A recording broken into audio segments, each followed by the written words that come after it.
క్రీస్తు శిష్యుడైన ఫిలిప్పు గలిలయలోని బెత్సాయిదాలో జన్మించెను. అతడు ఆసియాలోని అనేక ప్రాంతములకు వెళ్ళి అన్యజనులకు సువార్తను ప్రకటించెను. అతడు ప్రయాణము చేయుచు ఫ్రుగియాలోని హెరాపోలిస్ అను పట్టణమునకు వచ్చెను.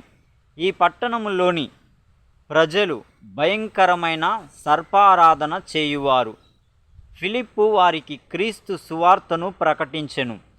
ఆ పట్టణ అధికారులు, సర్పయాజకులు విగ్రహారాధన ద్వారా తమకు వచ్చుచున్న ధనము పోవుచున్నదని గ్రహించి ఫిలిప్పును కొరడాలతో కొట్టి చెరసాలలో బంధించి క్రూరముగా హింసించి సిలువ వేసిరి.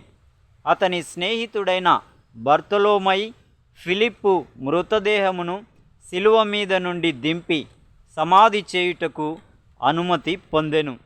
ఇట్లు క్రీస్తు శకం 54లో అపోస్తుడైన ఫిలిప్పు క్రీస్తు కొరకు హతసాక్షి మరణము పొందెను.